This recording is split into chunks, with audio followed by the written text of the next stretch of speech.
Hey guys, and welcome to another Girls Frontline 2 video. Today we'll be doing Sojourner's final challenge mode mission. For part 1 anyways. This is UT-1-5. This one is extremely hard, I'll be honest. I used my normal units, super hard to push through. So if you want to complete this, even if you have really good units, I suggest doing this strategy. So first I do my 2 sub DPSs at the bottom. I have my support who is always cheetah up here.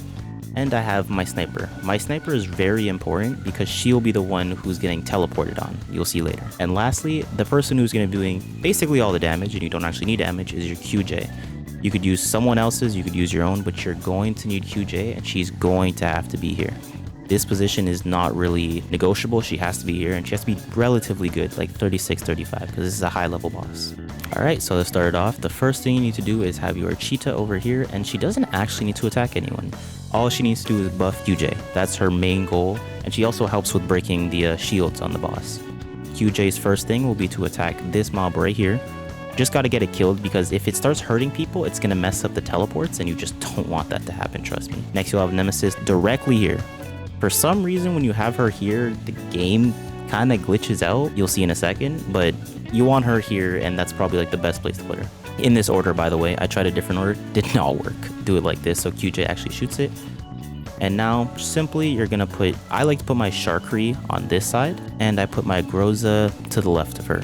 Now, I'm assuming it's gonna work this time too, but this also allows you to get a bunch of damage in. And as you can see, QJ does a lot of damage. I don't know why she's balanced like this, but I'm not gonna complain. So you'll hear, and I used the slow on her. This entire pattern usually results in everything going proper. This should always be the same. But she's not even going to attack anyone. Don't know why she doesn't, but if you do it like this, see, she attacks 0 people. And if everything goes to plan, he should shoot QJ. Exactly. So this is actually really consistent. It just always does it like this. Don't ask me why, it just does. Now, when you're at this point, what you want to do is you just want to kill this guy. What this will do is it'll kill it, obviously, but it'll also heal QJ, which is very important because you don't want the boss to teleport on her. What the boss does is teleports to the enemy, well, the teammate with the lowest health, and we just can't really be bothered to deal with it teleporting on anyone other than our nemesis in this circumstance. So she's the lowest health, 1000. There's 2 places the boss can spawn. It can spawn next to you or it can spawn to your left. I'm going to say to the left because it mostly goes there, but your results may vary, and if it's different for me, I'll show you what you do. You send your characters up here. I like to have my Sharkery here, is probably the best place, but I'll put her here just for example's sake, and I like to put my Groza here. So we'll see where she goes this time. The teleport is pretty RNG, but it's relatively consistent, if that makes sense. So yes, he teleports there. If she doesn't teleport here, what you're supposed to do is you just use your reset button. It's not that big of a deal. And what you need to do is exactly the same thing I just did. You're going to put your nemesis right here instead, like on this square, leave her there. Your Groza is going to go top, your Sharky is going to go bottom, and what's going to happen is she should teleport on one of these squares and then just run back down. So either way, you should be fine. Now, once you reach this position, you more or less beat it already.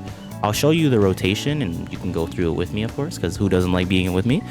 But from here on now, you're basically just done. So you're going to put your Groza on the side so she never teleports on this square, just like that. And now the order you should do it in is from lowest DPS to highest DPS, and you should mainly be ending with QJ, since she should be your highest DPS. So we're going to use her. She should be my lowest, so we're going to use you. And just start breaking the armor. From here on, you basically don't need to think. You actually kill every single enemy when you do this, except one, but he's so far that it actually just doesn't mean anything. So from here on, the map's basically empty. You should have no worries, and even if you don't have a lot of damage, the QJ should pull you to the finish line so easily. Like, you should have no worries. She's my second highest DPS. Obviously, she won't get the main amount of damage because she's attacking while it's armored, but here is my main DPS, and she should break. So she breaks, and immediately after, this is 2 turns, right? Right? Yeah, no, after 3 turns, you're already 1/4 of her health. And this just rinse and repeat. So here she has none of her proc. I'm not going to explain, but okay, for example's sake, we'll do it like this. So we'll just shoot it. When you use this or her ultimate, what you'll get is a little bonus damage proc right here for her follow-ups. And it just, as it sounds, it just makes you do more damage.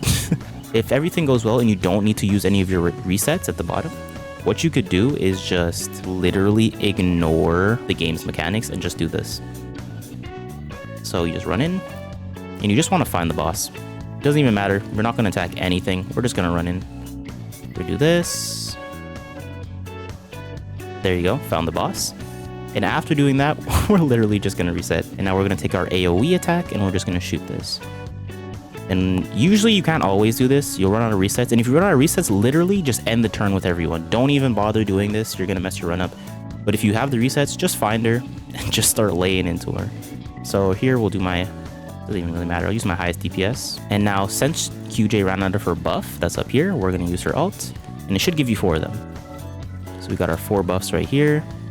And then from here on, it's pretty simple. Attack the boss. She's literally, from here on, cannot do anything. I tried to, I'll be honest, just to continue with my point at the start, I tried to use my normal unit, so I used Tololo and Nagant. I could do it, but for some reason, it's just extremely difficult to get this boss to take damage from anything. There's other bosses where Tololo and Nagant is extremely useful, but in circumstances like this, when it's raw damage on one target, I really feel like QJ is just better than all the rest, to say it in the simplest terms. But you see, she teleported here again.